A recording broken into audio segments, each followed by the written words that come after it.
Bom, então vamos tentar continuar aqui a lógica, né? Vamos lá, a ideia então é fazer um estudo comparativo entre os setores, o setor ferroviário do Brasil e da China, né? Talvez pegando aí um dos casos talvez que o Brasil tem, que é um caso emblemático do Brasil, vamos dizer assim, que é o caso de São Paulo, né? E o caso de Wuhan. Então a ideia é analisar nesses casos como foi operado, né, o financiamento, né, as questões, os problemas de propriedade, principalmente de terra, mas não só, de tecnologia,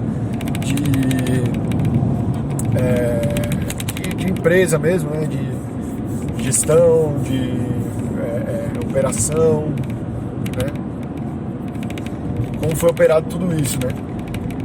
Então, através desses dois casos particulares, né, que obviamente estão entrelaçados com outros setores, né? Não dá para falar de ferrovia, por exemplo, sem falar de propriedade da terra, né, propriedade fundiária, sem falar de commodities, né? Tanto em termos de entrada, vamos dizer assim, de input no sistema, né, ferroviário, para construir a malha, né, para construir os trens, quanto de output, né, do que ela entrega para a sociedade, para a economia, né, que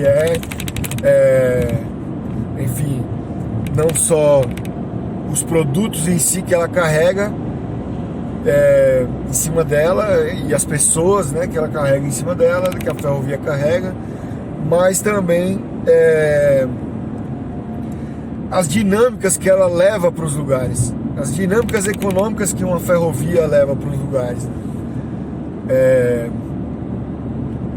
ou que lugares a ferrovia procura, né, também, né? Tipo, por exemplo, a ferrovia impacta todo lugar que ela passa, né? Principalmente perto de estação, de pontos, né? E ao mesmo tempo, para ser feita uma ferrovia, ela também já foi impactada por uma dinâmica geográfica entre lugares, né? Então, por exemplo, vamos fazer em Wuhan um hub um hub de transporte da China.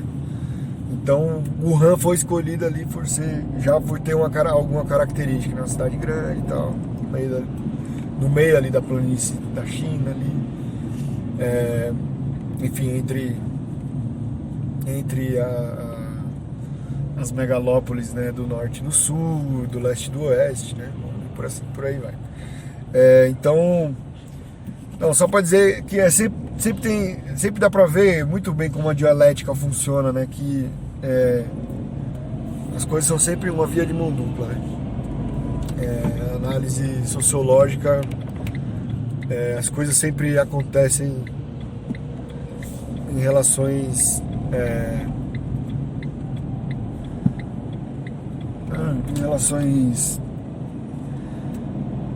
de mão dupla, né? Vamos dizer assim, de ida e de volta, né? Mútuas, de influência, que se influenciam mutuamente nas coisas.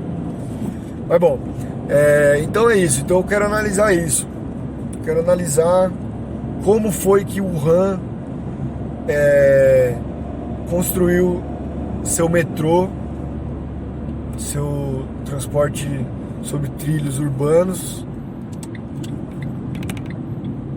nesses últimos 20 anos, uma cidade do mesmo tamanho que São Paulo. Na verdade, assim, né? Como São Paulo é uma cidade, como os graus, então essas coisas que eu vou querer analisar, né? As grandes diferenças, né? Porque é legal, assim, eu gosto, pelo menos, não sei, eu acho que vamos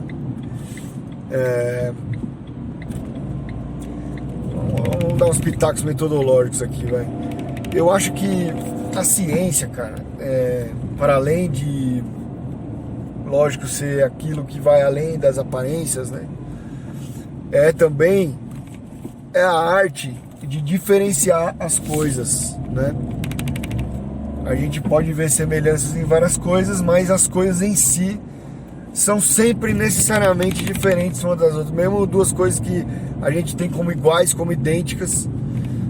Sei lá, vou dar um exemplo esdrúxulo aqui, mas tipo duas maçãs.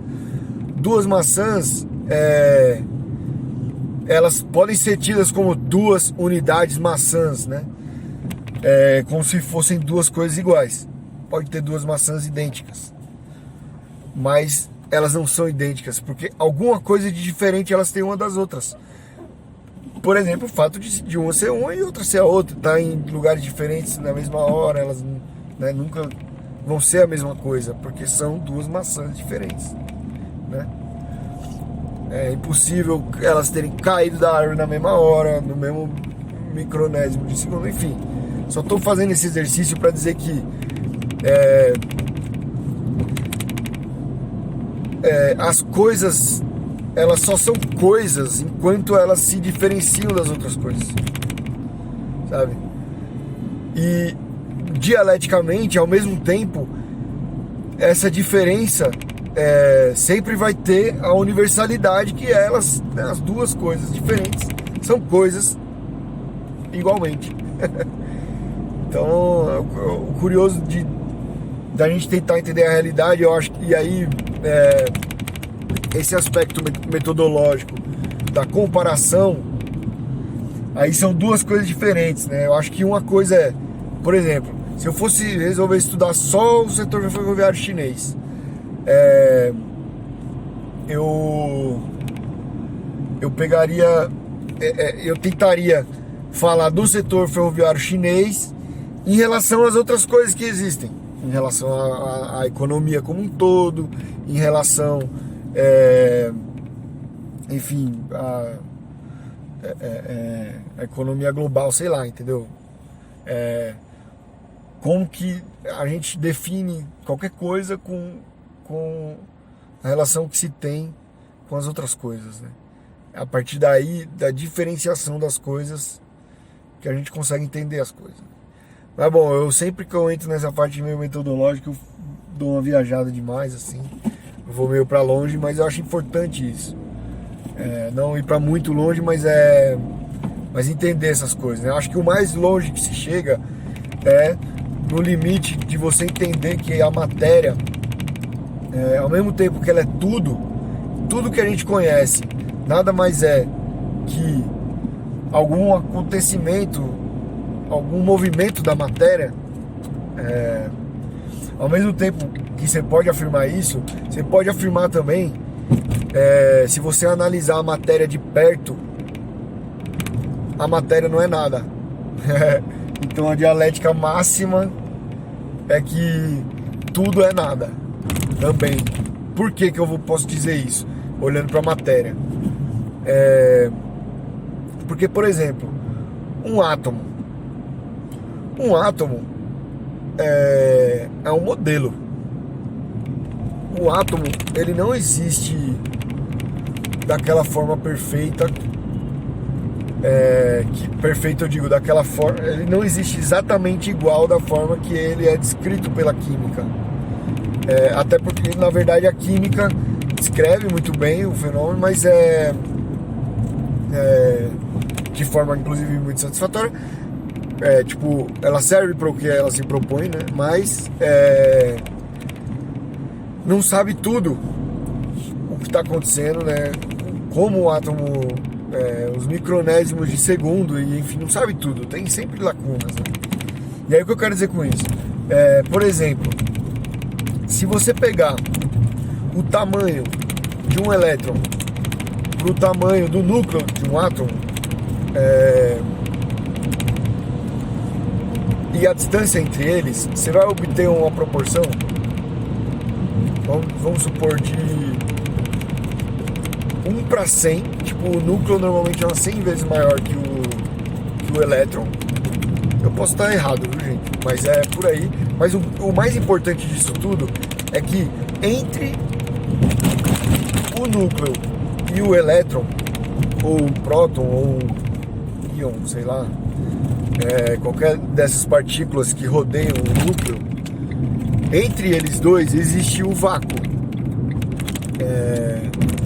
Existe a não existência de nada entre um elétron e um vácuo, pelo menos até onde a gente sabe. E a grande questão é que nunca foi visto, enfim, e tipo, é um modelo que explica um movimento da menor coisa que a gente conhece, sabe? Mas nunca foi visto um elétron ou um núcleo, né? O mesmo átomo só foi visto com um microscópio eletrônico, que é necessariamente sempre uma emulação. Uma emulação, ele não é uma coisa que a gente vê com o maior zoom que exista, né? O microscópio eletrônico ele emula de alguma forma lá, não sei exatamente como, mas ele faz algum cálculo ali, alguma coisa eletrônica que ele consegue reproduzir uma imagem. Ele consegue reproduzir em imagem um átomo. Só que a grande questão é essa, entendeu? O elétron ele nunca está parado, ele está sempre girando. E aí quando o elétron se liga, quando um átomo se liga com outro átomo, essa ligação é justamente um elétron que está circulando em dois átomos diferentes. Então ele está meio que fazendo um 8 ali. Ou seja, já tem, tipo, ele entra na gravidade do outro átomo ali e tal. Mas a real existe esse movimento. E aí o Engels já falava de forma brilhante, que matéria é movimento. E aí, tipo, matéria e energia, até que ponto é diferente, sabe? Enfim, mano, é uma loucura. E aí, se você olhar, por exemplo, eu tava dando esse exemplo do átomo, né? E se você olhar, por exemplo, pro tamanho da Terra, você fizesse uma proporção assim, vamos dizer, se o diâmetro da Terra fosse, se você reduzisse a escala para 1 milímetro, a Terra, o Sol, imagina essa disposição da matéria, das coisas. A Terra sendo reduzida a um corpo de 1 milímetro, o Sol proporcionalmente teria 13 centímetros. Então, pensa, uma bolinha de 1 milímetro, olha pro seu dedo ali, faz 1 milímetro. Uma bolinha de 1 milímetro e uma bola de 13 centímetros de diâmetro, mais ou menos uma laranja, assim, sei lá. E pega essa...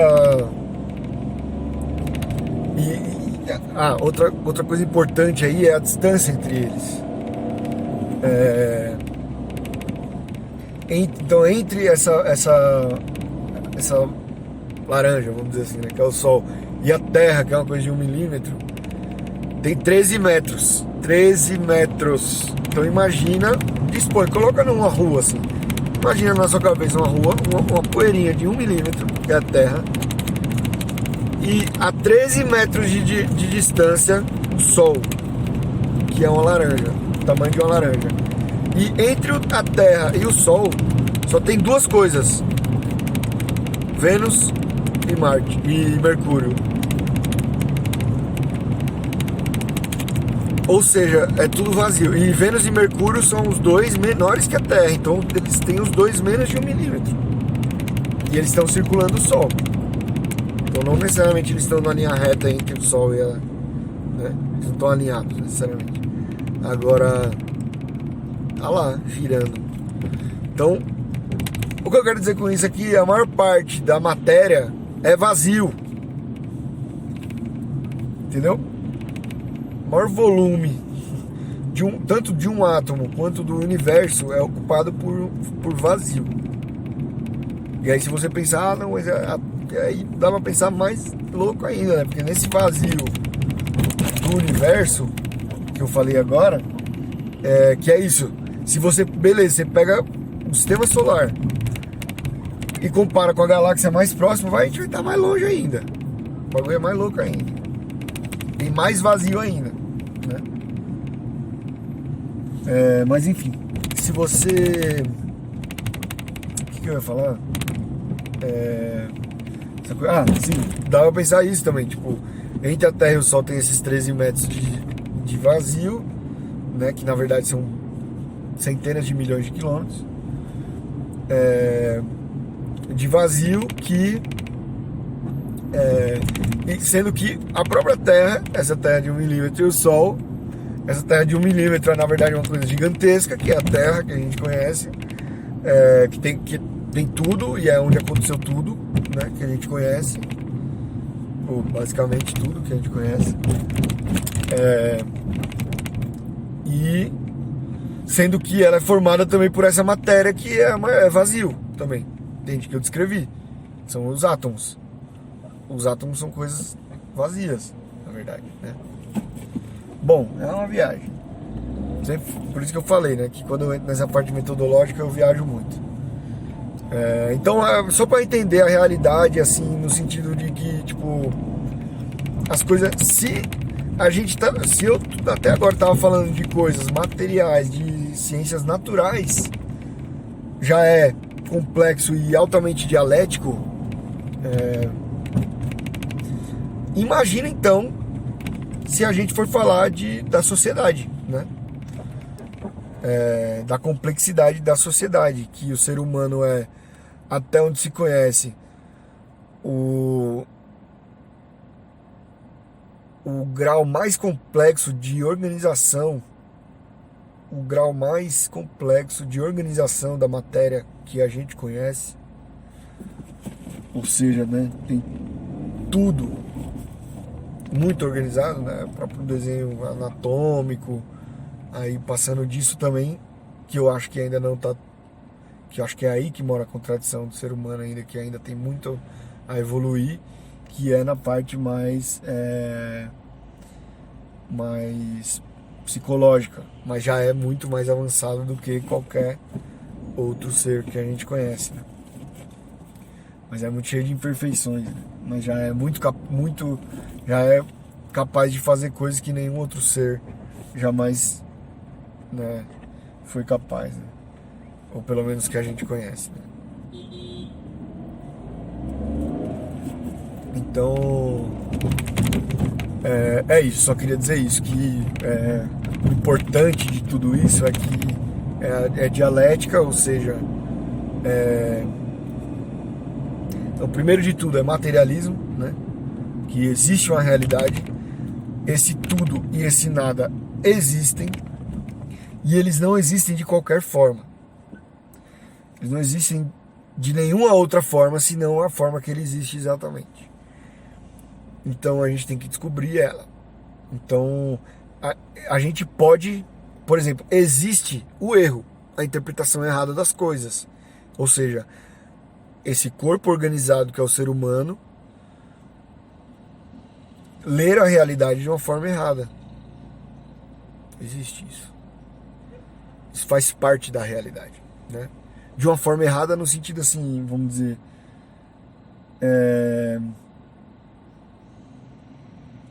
de uma forma mais errada. Porque assim, todo o nosso entendimento da realidade, ele tem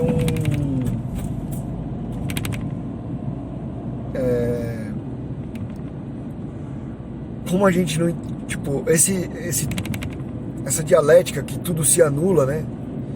Ou seja, tudo pode estar também errado, né? A gente também pode estar errado, pode vir outras descobertas científicas aí, gente, sei lá.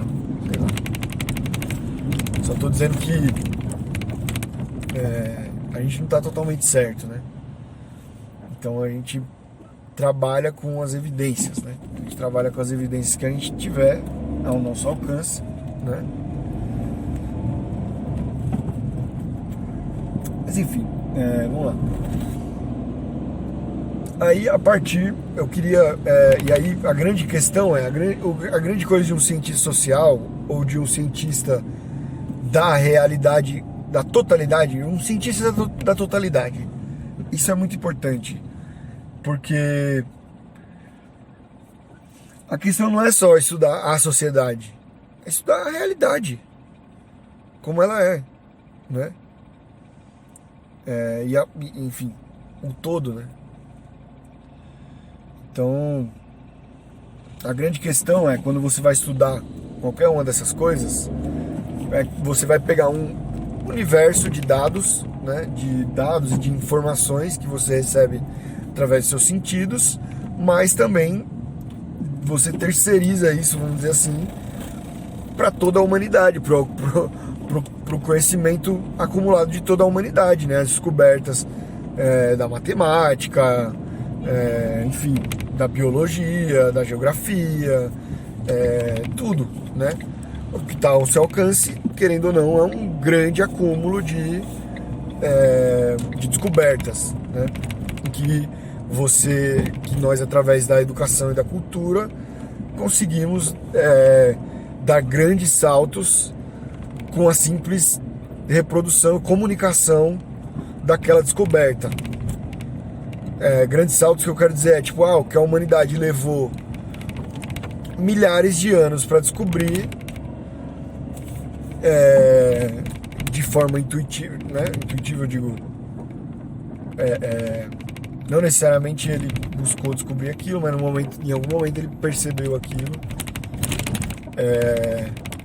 e esse momento milhões de anos, milhões, né? Se for ver a evolução inteira.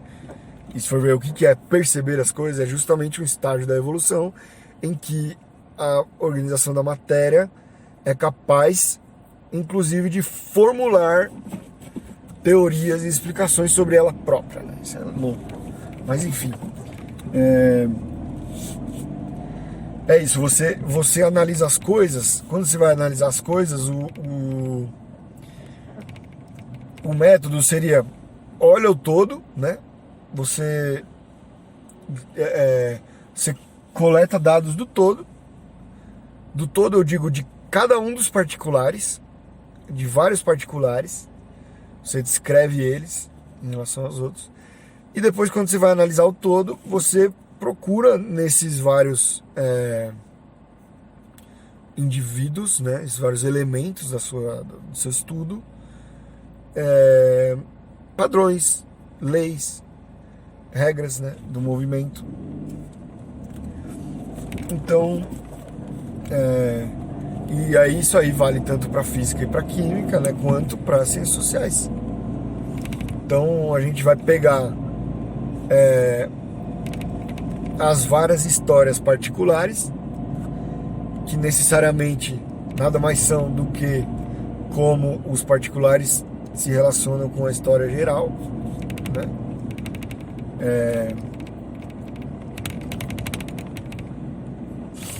E ver nesses vários casos particulares como que a gente consegue, olhando para todos esses casos particulares, encontrar universalidades, certo? Então, então nós podemos estabelecer uma grande universalidade das coisas, que as coisas são coisas. Ou seja, e aí é o materialismo, né? Aqui é uma grande visão já da filosofia, que a partir daqui, se você não concorda comigo, já não precisa mais me ouvir, no sentido de que não vai fazer muito sentido para você o que eu vou falar daqui para frente, que é o seguinte: a realidade existe independente da ideia. A realidade não depende da ideia. A ideia é um grau de organização da realidade. Ou seja, a ideia é um movimento que acontece dentro do nosso cérebro. E o nosso cérebro é alimentado pelos nossos sentidos e pelos nossos hormônios, enfim, nossos impulsos, enfim, por aí vai, né? Nosso prazer, e às vezes até o prazer intelectual mesmo, né? Prazer em ser curioso, em descobrir uma coisa, pô, quem nunca teve um momento de eureka, assim, de nossa, entendi tudo agora. Quando você descobriu alguma coisa, né? Prazer. E inclusive eu acho que é uma das coisas que a gente mais tem que incentivar no ser humano, é esse prazer em descobrir as coisas, em entender a realidade, em descobrir os mistérios, né? Enfim, e aí a gente Então, quando a gente quer estudar uma realidade, a gente tem que pegar os vários elementos dessa realidade, certo? E procurar fundamentos, né? Ou seja, universalidade, né, entre eles. Então, a primeira universalidade é isso: toda matéria é movimento e todo movimento necessariamente é matéria, né? Tem matéria, né? Então, o materialismo já começa aí, que é isso: existe a realidade e independente da ideia, e cabe a gente, através, né, dos nossos sentidos, da lógica e do raciocínio e tudo mais, desvendar, né, essa realidade. É isso. Isso é o materialismo, né? Ou seja, independente da sua ideia, se alguém der um tiro na sua cabeça, você vai morrer, né? Quer dizer, eu digo, vocês entendem, pode sobreviver, mas só para mostrar o próximo ponto, que é a dialética. O segundo ponto aqui que eu vou partir aqui: a realidade, ela é feita de contradições, né? Ou seja, o que faz esse movimento, que a gente estava falando que tudo é movimento, beleza? Então o que faz as coisas se moverem? O que é esse movimento?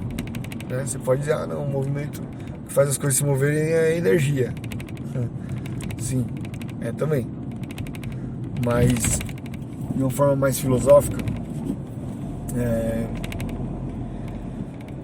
inclusive pode até haver estudos interessantes disso aí, mas enfim, de uma forma mais filosófica, energia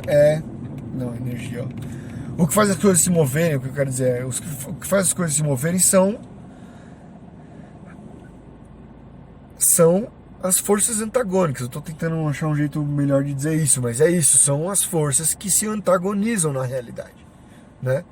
São, entre esses movimentos, aqueles que se chocam em algum momento, né?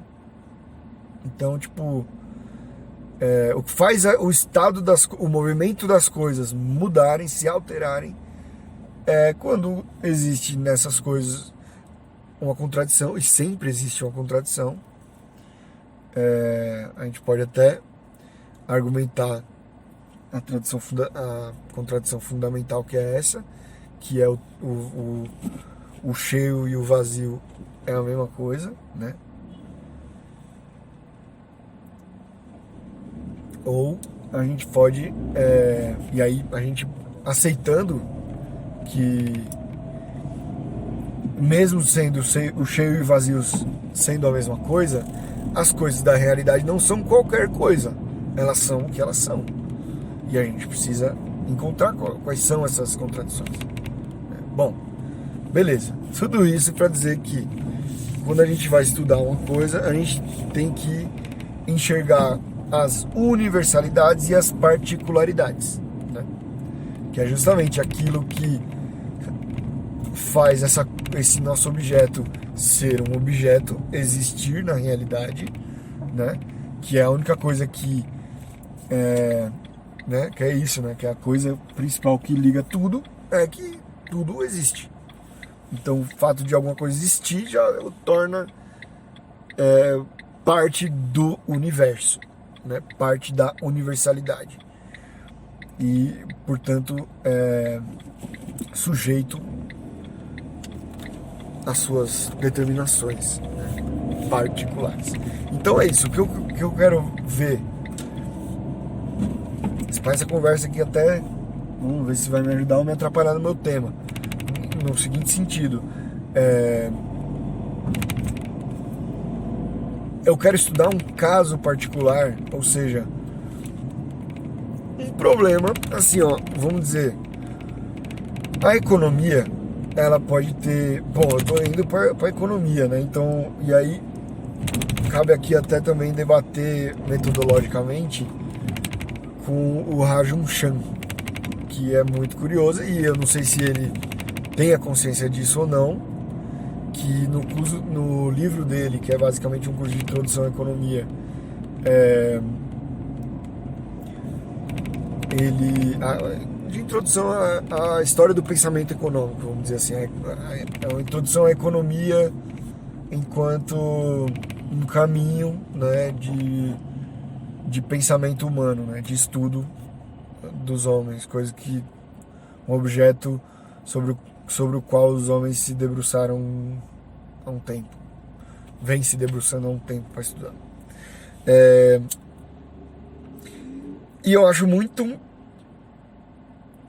que as formas que ele define a economia no livro dele são muito limitadas. Eu acho que ele está simplificando e ele sabe disso, mas não necessariamente. E ele não deixa isso tão claro. Mas, tipo, muitas vezes ele fala, tipo, quando ele está explicando o que é economia, a economia é o estudo dos assuntos econômicos. Pô, velho, isso é uma puta redundância, né? Isso aí não diz nada, né? Quando você fala isso. A economia estuda a economia. Pô, ou seja, você não tá falando nada. Você tá dando uma volta, né? Então, beleza. Então a gente tem que... Mas aí chega um momento nesse capítulo, lá no finalzinho, que ele fala, então, a economia estuda as trocas, as relações de produção, não sei o que, não sei o que, não sei o que.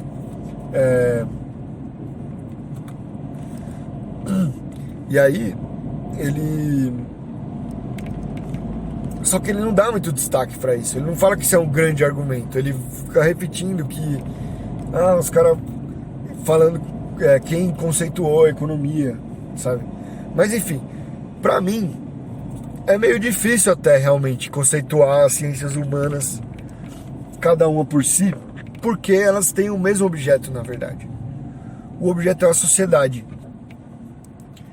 Só que para os economistas clássicos, por exemplo, eu acho que eles não concordariam comigo que o objeto da economia é a sociedade, mas ele falaria de uma forma diferente. Ele falaria que a economia estuda as coisas não naturais, né, os objetos, vamos dizer. Só que, enfim, só uma simplificação também. Eu não sei se eles diriam isso, mas me parece assim, sabe? Não, a economia estuda, né, não é relação, blá blá blá. A economia é número. Ele ia dizer, não, a economia é número, a quantidade de pão, quantidade de não sei o que, sabe? E não é só isso, a gente sabe, né? Quando a gente está falando de propriedade, de dinheiro, necessariamente a gente está falando de diversas relações, né? De diversos tipos de movimentação e então todo tipo de relações entre as pessoas. E o próprio Marx, a própria economia clássica já sabia que economia e política são coisas que têm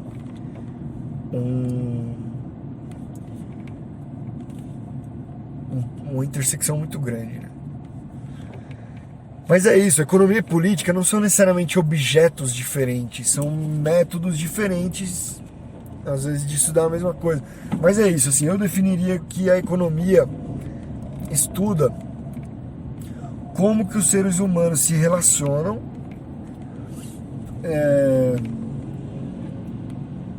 para a produção e reprodução da vida. Pode ser um jeito de falar, é difícil você conceituar. Então por isso que muito marxista fala que o Marx não era um cara muito de conceitos, de dizer, não, isso é isso, pá. Mas não é bem assim. O Marx tinha seus conceitos, ele sabe que as coisas estão em movimento e tudo mais, né?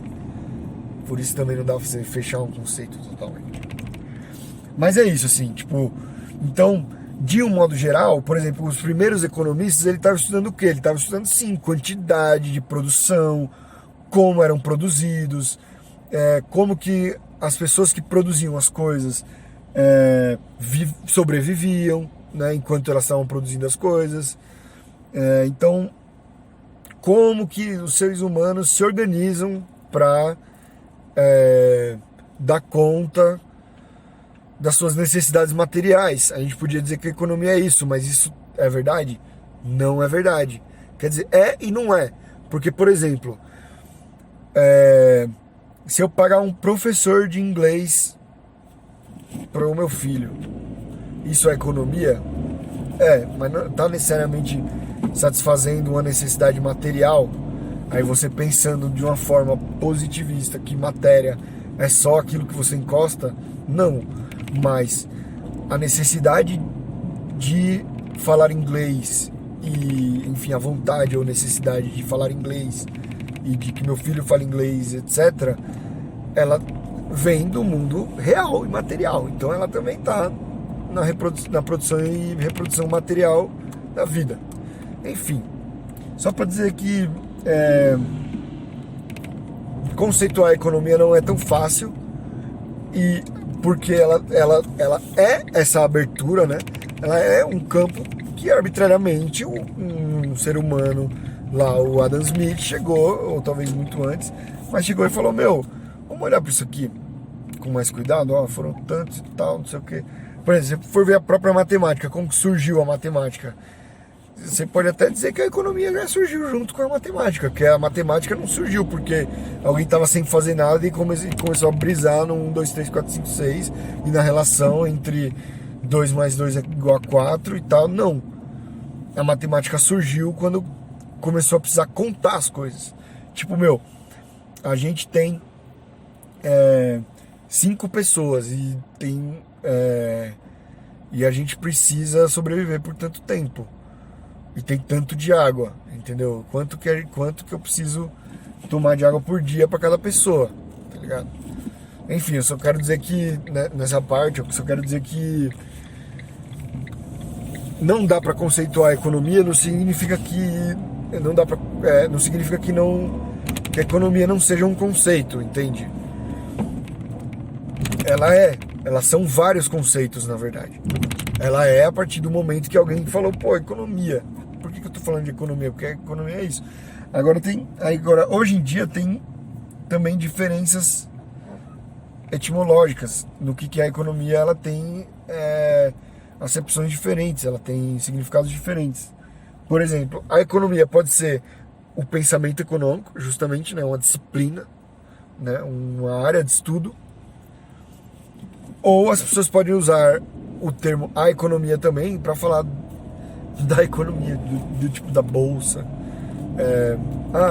O PIB vai bem, a economia tá bem, entendeu? Ele não tá falando do estudo da economia, ele não tá falando da disciplina economia, de que o pessoal tá estudando legal a economia, tá entendendo bem. Não, ele tá falando de que essa produção e reprodução, né, esses números, né, na economia mundial estão legais, eu gosto. Ele está falando isso. Quando alguém fala: a economia está bem, ele está dizendo tais números que eu observo para analisar a economia, eu estou gostando, eu concordo, né, me contemplo, né? Quando ele fala a economia está bem. Enfim, só brisando nesses aspectos metodológicos do que é a economia, mas aí também cabe a gente, nesse estudo, aceitar esse grau de abstração, e que ao mesmo tempo ele só existe porque ele tem um lastro na realidade. Por exemplo, PIB. A gente pode fazer inúmeras críticas ao conceito de PIB, inúmeras falhas que ele tem. Agora, ele significa aquilo, e a importância dele para a economia é a importância que já é dada, e a gente não pode fugir do PIB, a gente não pode ignorar o PIB, mas também a gente não pode achar que o PIB fala tudo, vai explicar tudo pra gente, entende? Tudo do objeto que a gente quer analisar, né? Ou enfim, de qualquer coisa. Mas ele é um dado, né? O próprio o PIB, vamos dizer, o balanço de uma indústria pode ser mudado, você pode achar erros no balanço e tal, mas ele é um método, né? Mas bom, tudo isso para dizer que, apesar desse vazio no conteúdo que eu tô trazendo aqui, né, a gente só pode analisar as coisas olhando como as pessoas estão analisando elas. E somando isso com a nossa própria análise, né? E de certa forma a gente tem que confiar em alguns dados e outros não, fazer e ir até onde a gente alcança no questionamento desses dados, enfim, e dessa realidade, né, que a gente está estudando.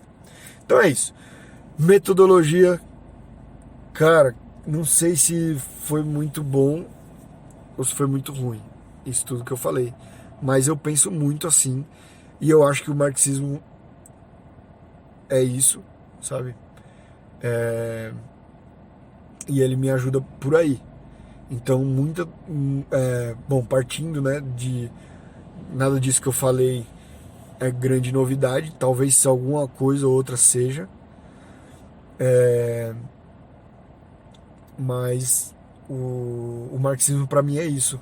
E a partir disso, o marxismo já chegou, já investigou muito mais que eu, obviamente, e já chegou a conclusões que eu posso aceitar, entende? Como, enfim, a luta de classes e as coisas que se apresentam para mim no mundo real, bate. Assim, eu olho e falo, não, total, é verdade. Né? Então são coisas que eu posso me basear em, que me ajudam. É um ferramental já pronto, que eu não preciso percorrer toda a história do marxismo, né? Que eu não preciso demorar milhões de anos que o Marx demorou para entender as coisas dele.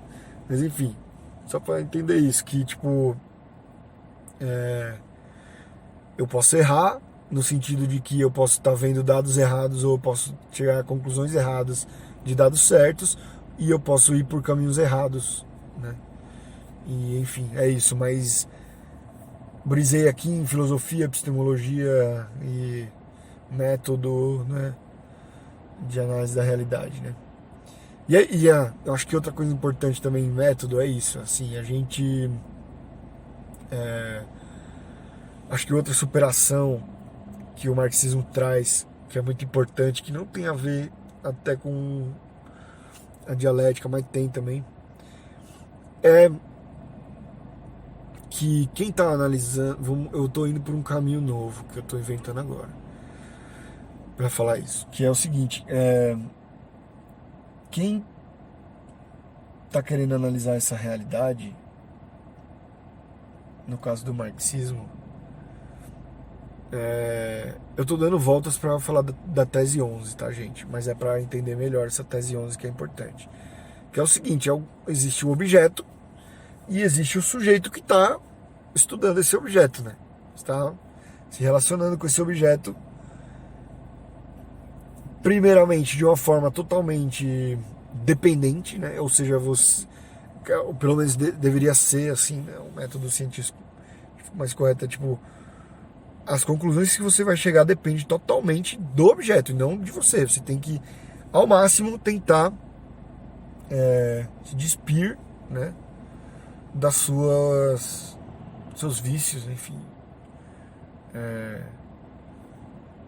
e ser totalmente fiel a aquela análise que você está fazendo, né, do objeto. Então, o centro seria o objeto aí, né? Só que o Marx fala o seguinte, a gente não pode ignorar que a gente está analisando esse objeto, quando a gente está falando da sociedade e tudo mais, a gente está falando de uma coisa que é muito grande e que nos envolve, né? E que você percebe que existe nessa sociedade agência, né? No sentido de pessoas que estão agindo, né, ali, nessa realidade, na sociedade, né? E boa parte delas estão agindo sem nem ter chegado perto de passar por todo esse caminho que a gente falou, né? E ao mesmo tempo também existe toda uma galera que está nessa dependência total do objeto, né? Nessa coisa de que não, eu vou só estudar aqui, pá, e sou totalmente neutro, né, e tal. Só que uma coisa totalmente neutra, ela não tem utilidade. Em que sentido? Por exemplo, eu vou pegar uma coisa nas ciências biológicas, o Mendel lá, quando ele vai, ou Mendel, sei lá, quando ele vai descobrir a genética lá. algumas leis da genética, fundar, né, essa ciência.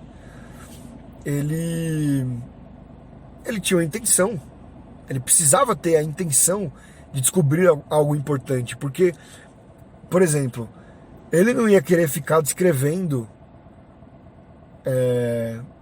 qual a cor, sei lá, de cada mitocôndria que ele encontrou em uma célula, a não ser que ele visse, pô, talvez isso aqui lá na frente pode ser útil pra gente transformar a sociedade, pra gente agir sobre essa realidade, né?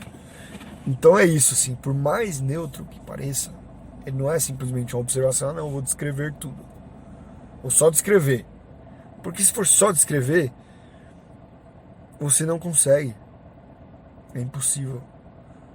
Você, por exemplo, ao priorizar na descrição de alguma coisa um determinado caminho, é porque você tem algum objetivo ali. E é esse que essa que é a tese 11 do Marx. Não é nenhuma bravata. Ou, tipo, não é uma coisa de que, eu quero lutar por algo. Não. A tese 11 do Marx, que é, pra quem não sabe, desculpa, os filósofos até agora se dedicaram a interpretar o mundo e cabe a nós agora transformá-lo, né? Enfim, eu tô dando essa nota metodológica porque pra gente sair dessa ideia de que é neutro, né? E que a gente vai analisar a sociedade só por analisar, né? Não. É assumir que a gente está analisando a sociedade a partir de uma vontade, né? E a gente entende que essa vontade para nós é interessante, né? Interessa para nós, né? Enfim, eu acho que metodologicamente é isso. Vamos ver se eu consigo colocar esse texto, mas qualquer coisa eu posso mandar pro Elias depois aqui, ou para alguém. Essas viagens acabou sendo um áudio só de metodologia. Então, por que eu tava falando aquilo, né? Só tô ouvindo e teve algumas coisas que eu não concluí no último áudio.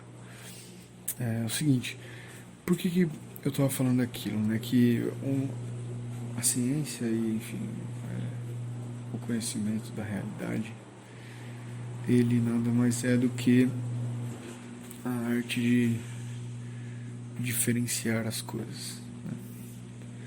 E descobrir, descrever, conseguir descrever a realidade, né? E a diferença entre as coisas e as semelhanças entre as coisas, né? E por que eu estava explicando isso, né? Que se eu fosse fazer, por exemplo, um trabalho só sobre o metrô de São Paulo, eu poderia fazer um trabalho desse, tipo, comparando com a relação do metrô de São Paulo, do transporte sobre trilho de São Paulo com diversos outros setores da economia, sua interação e tal, né? Sua relação com o todo, né? A relação disso com o todo, o que o transporte significa para as pessoas, para a dinâmica econômica da cidade, por aí vai, né? Enfim, todas as relações que dá para tirar disso. Ao mesmo tempo, se eu faço essa comparação entre os dois, eu vou ter mais elementos ainda para trabalhar, né? Mostrando a diversidade mesmo de caminhos, né, que podem ser tomados, né? O que significa cada um deles, o que significa cada um deles um em relação ao outro e de cada um deles em relação ao todo, né? Então é isso, assim, eu acho que através deles a gente vai poder enxergar. Não é nem tipo, a gente pode, deve enxergar as relações políticas também, né? Enfim, e de economia política é interessante a crítica dessa forma, porque a gente percebe na realidade algumas alternativas, e algumas delas a gente percebe que não é só uma questão cultural, que tipo, o Brasil é diferente da China e por isso a gente não tem como comparar, entendeu? Não, mas beleza, mas pô, alguma coisa a gente pode aprender, entendeu? Com aquela experiência. O que foi certo, o que foi errado, enfim, né? Alguma coisa a gente pode aprender, né? Os caras têm muito tempo de experiência aí, tá funcionando bem, entende? Os caras cumprem tudo que falam, né? Enfim, acho que a gente tem que olhar com cuidado para lá. E como eu quero testar alguns pressupostos do consenso de Washington, né? Enfim, desse chamado consenso de Washington, a saber, né, o grande tripé, né, do consenso de Washington, que é a privatização, ajuste fiscal e a abertura econômica. A China fez dois deles de forma, os dois deles ela fez de forma muito diferente do que o consenso de Washington recomenda, mostrando que na verdade ela fez esses dois não por uma recomendação do consenso de Washington, mas por uma estratégia própria, né? Estratégia independente. Teve privatizações? Teve, mas em nenhum setor maior da economia, mais importante, né? Quer dizer, teve vários setores importantes, mas eles conseguiram segurar o suficiente para não perder total controle da economia. Por exemplo, uma parte central que é o sistema financeiro. O sistema financeiro na China, ele é público, ou seja, ele é submetido ao interesse público. Enquanto que aqui no Brasil não tem nada mais bizarro, né? Isso aí é unanimidade. A gente pode concordar unanimemente que o sistema financeiro do Brasil é completamente falho e gerador de desigualdades, né? Porém, a solução que os liberais apresentam para isso é uma falsa solução, porque eles querem mais abertura, só que na situação que já está, por exemplo, mais abertura, menos regulação, ia acontecer o quê? Ia acontecer mais concentração de mercado na mão dos 4 bancos já existentes. Eles só não dominam 100% por causa da pouca regulação que tem. Entendi. Então, na verdade, essa que é a grande questão. O sistema financeiro ele não deve ser regido pelo mercado. Não deve ser regido pelo mercado. Pelo contrário, o sistema financeiro é justamente o controle humano, social sobre a economia. Entende? Então, a questão é, se o Estado chinês é legítimo, então o sistema chinês é muito legítimo. É isso que a gente tem que analisar.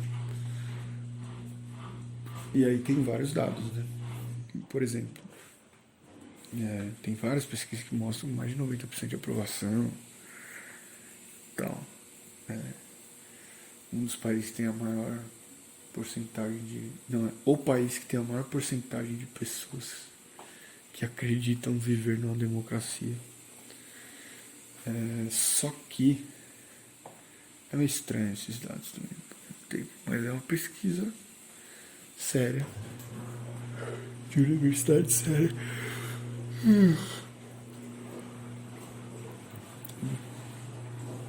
Enfim. Então é isso. Eu queria. Aí o caminho um pouco que eu vou seguir é fazer a discussão geral primeiro. Não sei se é o caminho correto. Mas apresentar um pouco do receituário clássico, né, neoclássico, liberal, Stewart, FMI, Banco Mundial. E aí eu queria ler os documentos, entendeu, do FMI, do Banco Mundial, os acordos que eles fizeram. Eu não quero ler alguém falando sobre eles, eu quero ler o bagulho bruto. Eu quero ler os relatórios do FMI, eu quero ler, por exemplo, um documento de recomendação, os documentos de recomendação tudo do FMI, FHC, os acordos que a FMI fechou com os países, entende? E mostrar, o Paulo Gala deve saber bem isso, né? Mostrar através disso de que forma que eles influenciam, né? E que eles acabam tomando o controle de um setor central da economia para interesses privados, né? Exclusivamente privados, particulares, né? Então, essa que é a questão, né? O problema não é o interesse privado, o problema é quando só o interesse privado, porque o privado, ele ao mesmo tempo que ele, quando você está destacando o privado, você está falando que não é só que é daquele cara, de uma pessoa, a propriedade de uma pessoa, mas ao mesmo tempo ele deixa de ser propriedade de todas as outras pessoas. E tem coisa que deve ser assim, né? A casa da pessoa, né? Eles falam, escova de dente, você vai dividir escova de dente, vai ter que dividir sua casa. Enfim, não precisa entrar nesses argumentos patéticos. Mas, enfim,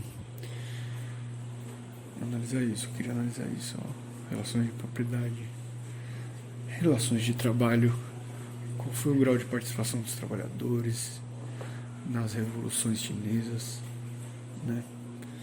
Na Revolução Cultural, na Revolução de 49, né? Qual foi a participação dos ferroviários e dos metroviários na grande reforma e abertura do Deng Xiaoping, agora na retomada do Xi Jinping, né? Qual a participação dos trabalhadores nisso, né? E é isso, eu acho que eu posso chegar de uma forma legal através de um estudo rápido, assim, sistemático e amplo da estrutura da participação da Federação Sindical Chinesa, que é a maior do mundo, na elaboração dos planos quinquenais, né, nos congressos nacionais, na Assembleia Nacional do Povo, porque eu sei que eles têm muita participação. Sei que no último plano quinquenal aí, a Federação Sindical mandou mais de 150 propostas, eu acho, sei lá. Posso estar enganado, não lembro quem falou isso. Acho que foi o Elias. Eu pesquisei e não achei tanta coisa. Mas seria interessante estudar a estrutura disso aí, como que é realmente democrático. E como que é realmente democrático, né? O que significa ser realmente democrático, como você mede isso, né? Porque pra muita gente é tipo ter assembleias e pá, tudo aberto. Só que beleza, isso pode ser num momento inicial. Agora depois as coisas vão se encaminhando, você não precisa estar o tempo todo se reunindo, tá ligado? Né? Pode ser uma parada democrática com legitimidade democrática que não tenha. Tipo, não, a gente escolhe uma pessoa lá, tá ligado? Pra ir nos representar e já era. Já tem um alinhamento automático, né? Porque você vai, tipo, e é isso que é interessante no sistema chinês também. Tem ferroviário Isso que é louco, né? Tem ferroviário na Assembleia Nacional do Povo. É isso que eu quero saber. Quantos? Porque eu sei que os ferroviários com certeza devem ter uma importância na Federação Sindical da China como um todo, né? Essa que é a questão, né? Que a China, tipo... Puta, outro comentário agora político também que se dá pra pôr. A grande coisa, acho que um grande avanço para a humanidade seria entender que o avanço das coisas é a organização, né? Enfim, todo aquele papo de matéria, e matéria vai se organizando e a organização vai ficando mais complexa até chegar no ser humano e aí a própria consciência como um grau de organização da matéria, né? Enfim. E aí quando a gente tiver consciência de uma parada mais social, quando a gente for aumentando o nível, o grau, nosso grau de consciência de organização social, né? Por que eu estava falando isso agora? Esqueci. Enfim, a gente vai resolvendo as contradições, né? Avançando, né? As contradições, né? Você está falando do sistema político, se é democrático ou não. Lembrei. Que é um texto da... Acho que é Joe Freeman, sei lá, Joe alguma coisa, não lembro agora. Mas que é a tirania das organizações sem estrutura. O que esse texto fala? Quer dizer, eu não vou falar exatamente o que o texto fala, vou dar uma adaptada porque eu quero falar. Que é o seguinte...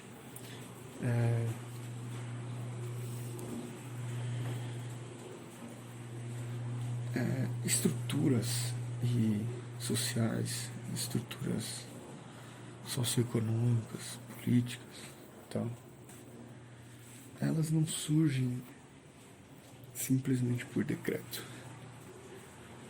O decreto pode alterar, elas podem, inclusive, ter uma força muito grande, mas elas não surgem por decreto. Inclusive, na verdade, as estruturas da sociedade não estão em decreto nenhum. As estruturas reais da sociedade é uma estrutura de classe.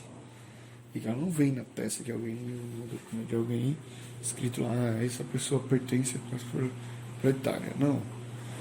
Entendi, é uma condição, né? É uma condição de proletário. Quando você fala com a pessoa proletária, você não explica a pessoa, você explica o modo como ela vive, né? O movimento dela, né? O que ela faz, o que ela é, né? Enfim. E não só isso, como ela expressa um determinado conflito social. Ela não é necessariamente determinada pessoa falando e representando todos os trabalhadores e tal, mas não, ele está olhando para o todo, para a sociedade como um todo, e olhando para a sociedade falando, cadê as contradições? Cadê as tretas? Tá ligado?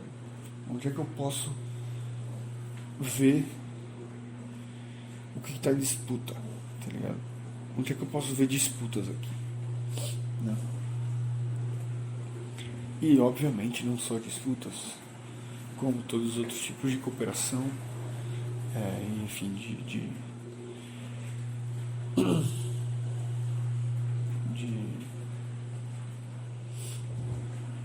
de concorrência, né? De cooperação, enfim. O que eu quero dizer? Que quando você olha para esse todo, você vê que as tretas, vamos dizer assim, as contradições mais fundamentais, mais presentes e mais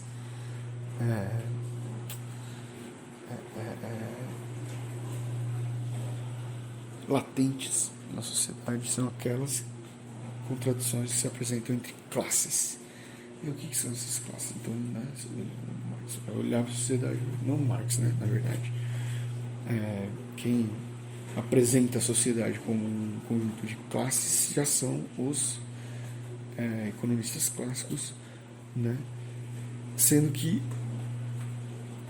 é uma inovação,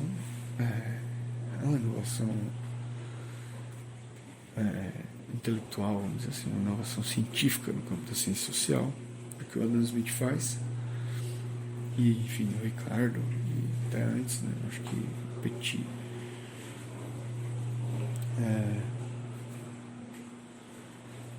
Eu vou.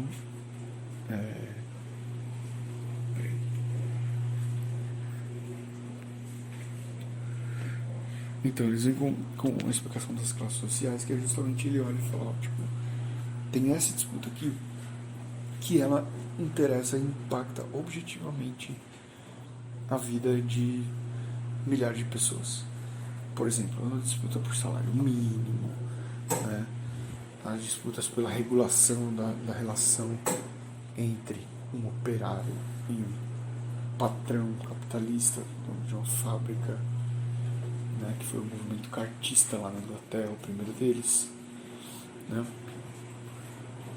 Do qual o Marx e Engels tiveram uma participação interessante, mas crítica. Mas, por exemplo, o Capital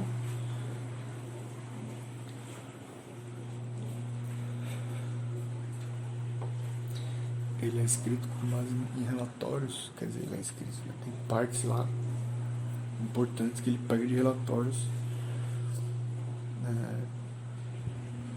feitos por inspetores de fábrica que foram designados a partir dessa lei dos cartistas, né? A Carta dos Trabalhadores lá da Inglaterra, que brigaram por isso. E foi interessante para eles, né? Enfim, foi só o começo da classe operária, né? Enquanto classe, então, a classe para si, porque a classe em si ela existe enquanto objetivamente interessada em determinado conflito grande, né, social, né? Agora ela só existe enquanto classe para si quando, além dela estar interessada, ela está envolvida, ela está realmente atuando em defesa dos seus interesses de classe, né? Então, por exemplo, se a classe está só atuando em defesa de um interesse, sei lá, se um trabalhador, que ele é a classe em si, mas se ele, às vezes ele pode fazer o papel ele pode fazer o jogo do patrão, ele pode ser o X9 ali, que vai dedurar um grevista, entendeu? Ele pode fazer isso. Então ele vai estar sendo um trabalhador em si, mas ele não vai estar sendo, ele não vai estar expressando a posição que interessa objetivamente a classe dele. Pode interessar para ele aquela posição, que ele realmente pode ter benefícios com aquilo. Ele realmente pode, daqui a um ano, estar sentado junto do lado direito do patrão, e ganhando com aquilo, né? Mas não vai ter alterado nada os conflitos de classe, né? O fato de que precisa existir uma massa de trabalhadores, né? E que vai existir um patrão, e que o interesse do patrão é pagar menos, e ponto. Então é isso. Só que como é que fica isso numa sociedade onde a burguesia não atua enquanto classe? Será que não atua enquanto classe? Acho que sim, atua, mas tem sua atuação muito limitada, não consegue ter uma organização política de fato que a represente. E isso é através de uma ação deliberada do bloco no poder, que é o Partido Comunista Chinês. Né? E que, na minha opinião, é totalmente legítimo, porque esses órgãos nada fariam senão defender interesses privados, interesses particulares que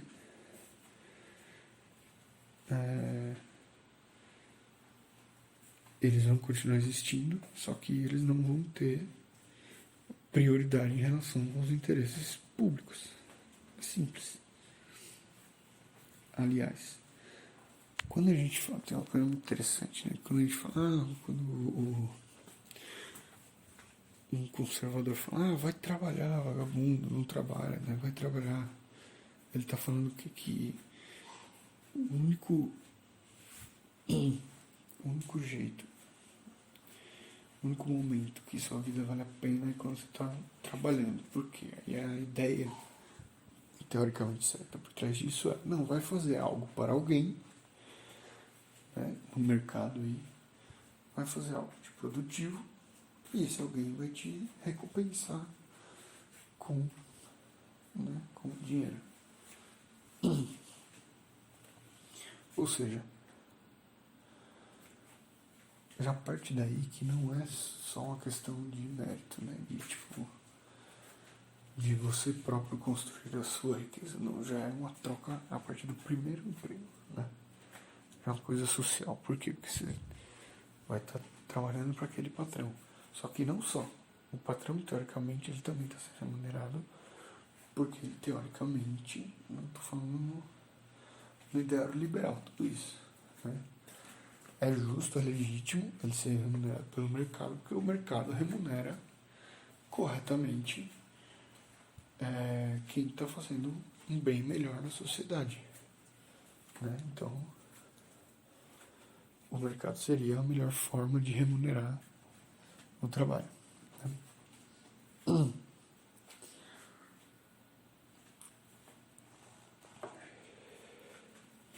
Só que, obviamente, a gente sabe que as coisas na realidade não acontecem assim. E aí aqui está também uma crítica de fundo metodológico aos liberais.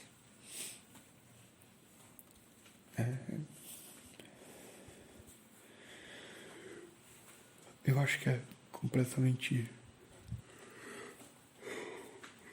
aceitável para o primeiro economista, né?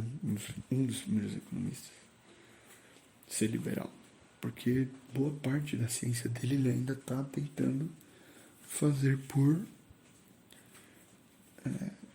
pelo método da dedução e da intuição.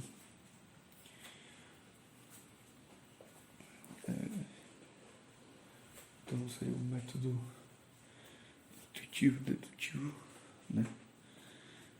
Que não é a mesma coisa, mas eles se relacionam, né?